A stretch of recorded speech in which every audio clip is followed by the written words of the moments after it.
Лондон BBC саламатсыздарбы? Элер алчыны спорт жаңылыктар менен таныштырып, Гүлнара Касманбетова.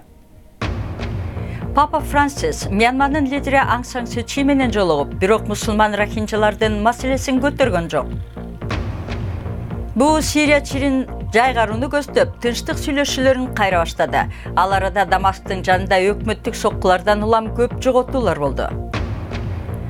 Африкадагы Виктория көлү аша чаап балык уулоодон жана булганыштан улам жок болуп кетүү коркунучуна кептелди.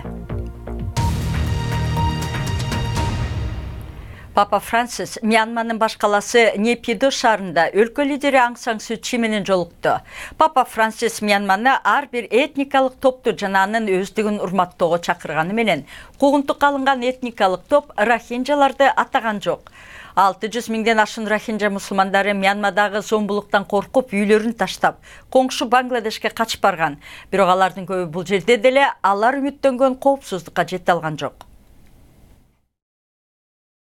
Кокс базар аймагынын кумдуу жээктери бейпилдикке баткандай. Бирок бүгүндөн баштап жээкте башка окуялар башталат. Рохинджалар өздөрүнүн өспүрүм кыздарын жергиликтүү бангладештиктерге сатууда. 17 жаштагы кыздардын бирин рохинджа эркектери мейманканада кармап, күндүзү иштетет, түнкүсүн сатышат. Идиштерди жууйм, кирлерин жууйм, иштегеним үчүн тамак беришет, түнкүсүн төшөктөн сүйрөп чыгышат, беттерин жаап алышат, ыйласам кекиртегимден кармап сабашат. 15 жаштагы башка кыз апасын армия атып салгандан кийин Мьянмадан кайык менен качып келген. Кайык менен алып келген кишиге болгон буюмдарын берип төлөгөн, бирок ал баары бир кызга кол салган. Алтын шакегимди алып мени кайыкка отургузган. Ал жактан мени кордоду. Мени менен келаткандан кийин унчукпа деп зордуктады. Бангладештен аны бир аял үйүнө кирип алган. Башка барар жери жок эле. Эми бул аял кызы эркектерге сатып акча табууда. Алар акчаны ошол аялга беришет. 3 киши келсе $3, 2 киши келсе $2 тиет. Мага бул абдан жакпайт. Оорубасын деп мага дары ичиришет. Бул кыздарга азыр жергиликтүү уюм жардам көрсөтүүдө. Бирок мындай абалдагы кыздар абдан көп. Зомбулуктан качып келип, алар башка азапка туш келишти.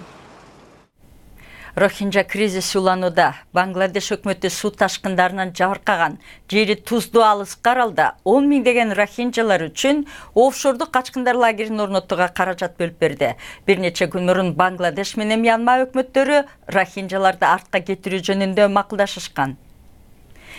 Женевада Сирияда тынчтыкты орнотуу боюнча буу демилгелеген 8 айлампадан турган сүйлөшүүлөр кайра башталды. Ага Сирия өкмөтүнүн өкүлдөрү катышкан жок, бирок Сириянын мамлекеттик кабар агенттиги өкмөттүк делегация эртеңгелерин маалымдады.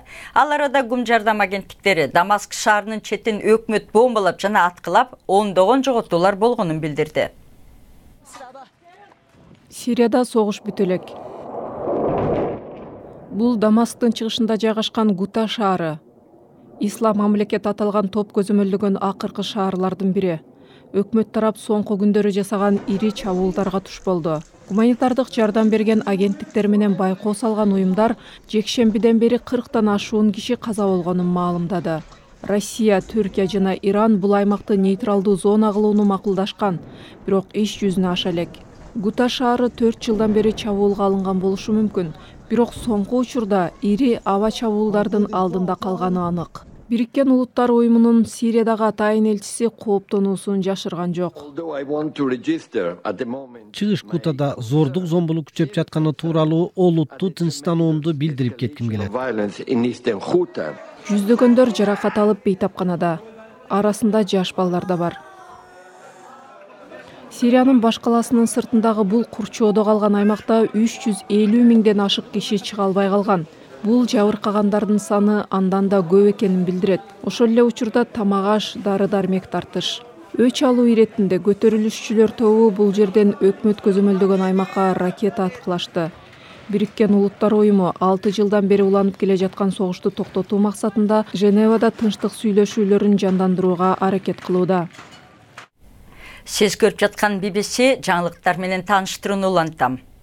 Президент Эммануэль Макрон исламчыл экстремизмге каршы күрөшүүчү батыш африкалык күчтөрдү түзүү создугуп кеткенин белгиледи. Аймакка барар алдында сүйлөгөн президент Макрон эл аралык коомчулукту Сахел күчтөрү үчүн көбүрөөк каражат бөлүүгө үндөдү. 5 өлкөнүн аскерлеринен турган Сахел күчтөрү Аль-Каида жана Боко Харам согушкерлерине каршы күрөшөт. Германиянын батышындагы шаардын мэрин мигранттарды колдогон саясаты үчүн сайып кетишти деп айтылууда. Христиан-демократтар партиясынын мүчөсү Андреас Холштейнге Алтена шаарында кол салынган. Бул шаар квотада белгиленгенден көбүрөөк мигранттарды кабыл алып, атагы чыккан эле. Мэр жаратынан сакаюуда, ал эми кол салган киши камакка алынган. Россиянын космос агенттиги жаңы кое берген спутник менен байланыш жок болуп жатканын билдирди. Аба ырайы иликтөөчү Meteor M аттуу спутник өлкө чыгышындагы Восточный космодромунан учурулган.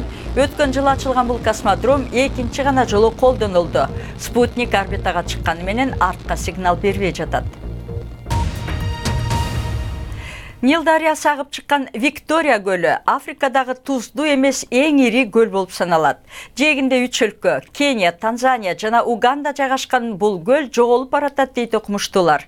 Өтө көп балык уулоо жана булганычтан улам көлдө балык азайып, миллиондогон балыкчылар жан багуу булагынан ажыраганы калды. Кылымдар бою Виктория көлү молчулуктун булагы болуп келген. Квасиеди 10 жылдан бери балык уулап келет. Азыр балык аз. Түшкөн балык азыр өтө аз. Жашоо оор болуп калды. Бүгүн 10 килограммдай эле балык түштү. Мурда болсо 500 килограммга чейин балык түшчү. Окун менен тилапия балыктары арбын болчу. Эми болсо балыкчылар ар бир жолу көлдүн ортосуна чейин сүзүп барууга мажбур. Виктория көлү кудайлардын көлү делип келген. Ганда эли бул көлдүн молчулугу эч түгөнгүс деп ойлочу. Бул көлдүн балыкчылары жылына 36 000 тонна балык кармаган учурлар болгон. Өткөн жылы кармалган балыктын көлөмү болгону 17 000 тонна болду. Жээкте суу кирдеген, балдырлар сууну кирдетип жиберген. Барчусон Бэй аттуу жээкте балдырлар зыян алып келген деңгээлге чейин көбөйүп кеткен. Окумуштуулар сууну ай сайын изилдеп көйгөйдү түшүнүүгө аракет кылууда. Көл акырындап жок болуп бара жатат. Биз көлдү тынымсыз булгай бердик. Дыйкан чарбадан арткан таштандыларды көлгө таштай бердик. Жана саздарды жок кылып, көлдүн экосистемасын буздук. Уганданын өкмөтү көлдү сактоо чараларын көрүүдө. Учурда көлдө мыйзамсыз балык уулоого аскерлер көзөмөл кылууда. Алар көлдө жүргөн мыйзамсыз балык кармаган кайыктарды жана жабдыктарды жок кылууда. Колдонулуп жаткан чаралар жетишсиз. Келечекте жаш муундар бул көл жөнүндө болгону жомокторду угуп калышы мүмкүн деген коркунуч турат. Эми спорт жаңылыктары. Бүгүн жана эртең Премьер-лигада болчу оюндарды айтты кетели. Уотфорд өз таласында Манчестер Юнайтед менен беттешет. Тоттенхэм болсо Лестер менен ойнойт. Өткөн сезонда алар 6-1 менен уткан эле. Брайтон мурунку аттандашы Кристал Пэлас менен беттешет. Ал эми тренери дайындале элек Вест Бром өз таласында Ньюкасл менен ойнойт. Арсеналдын тренери Арсен Венгер билдиргенде, январдагы трансферлер учурунда Месут Озил менен Алексис Санчес клубтан кетпейт. Ойго келбеген бир нерсе эле болуп кетпесе, бул балдар клубда кала берет, деди Арсен Венгер. Сезондун соңунда экөөнүн тең келишимдери соңуна чыгат. Жаңылыктардын соңунда байыркы мамонттун сүрөтүн көрүңүз. Бул узундугу 5 метрден ашкан, бийиктиги 3 метр мамонттун сөөгү Францияда көргөзмөгө коюлган. Миңдеген жылдар бою жаткан скелет Сибирь аймагында табылган.